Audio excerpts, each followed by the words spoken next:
যমুনা নদীর বগুড়া অংশে গড়ে উঠছে নৌবন্দর। এতদিন শুধু নৌকা পারাপার করলেও এখন থেকে চালু হবে বিভিন্ন নৌযানের চলাচল, খুলবে অর্থনৈতিক সম্ভাবনার এক নতুন দুয়ার। চলতি বছরের ৮ জুলাই নৌপরিবহন মন্ত্রণালয়ের আলাদা প্রজ্ঞাপনে যমুনার তীরের সারিয়াকান্দি ও ধনুর উপজেলায় নদীবন্দর ঘোষণা করা হয়। এখন অবকাঠামো নির্মাণ ও পূর্ণাঙ্গ কার্যক্রম শুরুর অপেক্ষা। নতুন নদীবন্দর দুটি কার্যকর হলে মাত্র ১৬ কিলোমিটার নৌপথে মিলবে সারিয়াকান্দি, ধনুট এবং জামালপুরের মাতারগঞ্জের সরাসরি যোগাযোগ। একই সঙ্গে বগুড়া ও চরাঞ্চলের উৎপাদিত বিপুল পরিমাণ ধান, আলু, ভুট্টা, পেঁয়াজ, মরিচ সহ বিভিন্ন কৃষিপণ্য সহজে সিরাজগঞ্জের কাজীপুর হয়ে ঢাকা সহ দুই পারের বাজারগুলোতে পৌঁছাবে।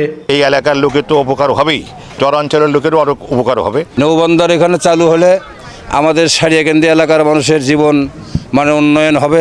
আমরা কর্মসংস্থান খুঁজে পাবো, লোকজন সহজভাবে যাতায়াত করতে পারবে। আমরা এখন প্রত্যাশা করি নৌবন্দর হোক, নৌবন্দরে বড় যেন সেতু হলেন তারা যেন মানুষ আরও সুযোগ সুবিধা পাবে। নৌবন্দর হলে খুব সুবিধা হবে। আমাদের একটাই চাওয়া সিরাজ ভাইয়ের কাছে যে আমাদের এই নদী বন্দরটা অতি তাড়াতাড়ি করে দিব। বাংলাদেশের সবচেয়ে powerful banking app city touch download করুন।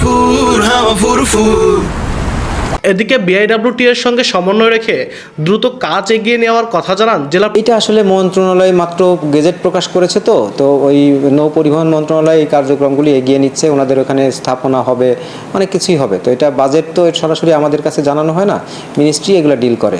সো যখন যদি আমাদের কাছে ইনফর্ম করে তখন আমরা বলতে পারবো যে আসলে কি কার্যক্রম হচ্ছে। বগুড়ার সারিয়াকান্দি ও ধনুট নদীবন্দর ঘোষণায় দেশের অভ্যন্তরীণ নদীবন্দরের সংখ্যা দাঁড়িয়েছে ৫৬টিতে।